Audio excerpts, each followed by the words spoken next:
Orada kuyuda su olurdu, su çıkartırdılar da onu. Kuyu ölçüde oradan su çıkartırlar. Sabah var yemek mi? Burası bir şey kalmıyor. Vedreyle. Bu kimse de bağışlı. Aylarımızı söyleyeyim. Senin adın nedir? Sultan. Peki ay sonuna başladı. Aferin. Ben de satımın sonuna gelmeye geleceğiz. Benim yazmak. Bilirsin. Dede de şekil seçmeyi. Çabuk, çabuk.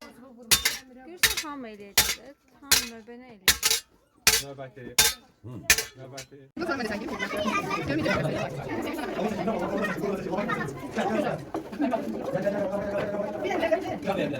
Biraz gitmem var.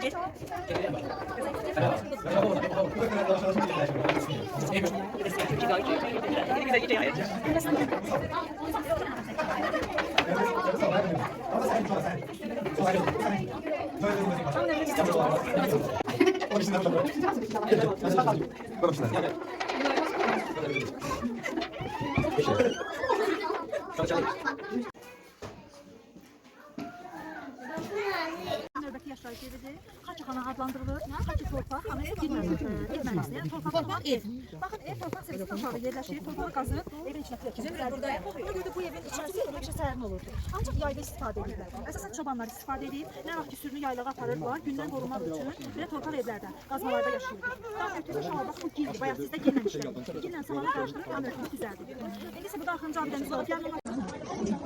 Bizə keçmişlər torba yox idi, kisə yox idi, sumka yox idi, çanta yox idi. Bax belə özləri toxuyurdu, bunun içinə yığırlar. Tərəziyə baxın, keçmiş tərəziyə. Baxın, tərəziyə göstərməyim var. Gözdən ucun. Keçmişdə onun içində saxlayırdı. Bax bu isə həsirdir, həsir. Yerdə baxın. Sonra o kimə isə o gün dərsdə əl dəyirmanı danışdım. Kimə danışdım? Bir də bunu saxlaya zəhmət olmaz. Onu da götürüləcəm özüm oxusun. Baxın, əldə o yerə oturur, anladım. Baxın, o dəyirman. Birinci dəyirman bu. Buradan tökürdülər bura, bunu fırladırdılar. Baxın. Üzümüzdən üstünə bax, bax, bax.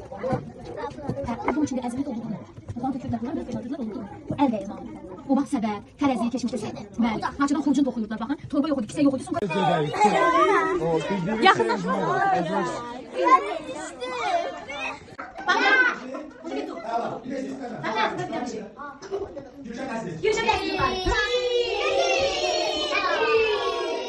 İnsanlar mağarada yaşayanda bir-birlərini, o vaxt telefon var idi. İnsanlar bir-birlərini bir hadisə baş verəndə, kimsəyə hücum eləyəndə, nəsə bir şey köməyə çağıranda havandaşdan istifadə edirdi. Daşı vururdular, amma o daşın səsini verirdi. Orada daha böyük, daha güclü səs olurdu. Vururdular və səs alırdılar, köməyə çağırırdılar. Yəni bir hamı mağaraya səsləndirir. Çağırdı, gəlin mağaraya səsləndirir. Ses səsləməyinə səbəb o zona, yəni ərazi. Bəli, komşular daha büyük səsləndir. Və bu əsl dağıldaş deyil, gəldi. Çox güman, əsl dağıldaşlar orada. Bəli, bu bayrağı orada komşular daha bəli. Oğlanın səsi ondan büyük çıxır. Sonra insanlar gördülər ki, mənə baxın, bir dəqiqə. Sən də mənə. Bu dəqiqə saxla, mənə baxın. Sonra insanlar gördülər ki, mənə bax. Sonra insanlar vururdular, çağırırdılar. Sonra gördülər ki, nəsə belə. Bəli, baxırsınız da. Belə nəsə maraqlı olur, nəsə ritim gəlir, nəsə belə şənlənə bilirlər, gözləri oynayırlar, xoşlarına gəlir. Ona görə bunu çevirdilər musiqi alətinə. Və bunu vururdular, yeyib içirdilər, öküzdən oxuyurdular, içib yeyirdilər, çəkləri yaxşı olurdu, başlayırdı, davalaşma olmayan, bunlar çalırdı, təqsim edirdi. Bir musiqi aləti.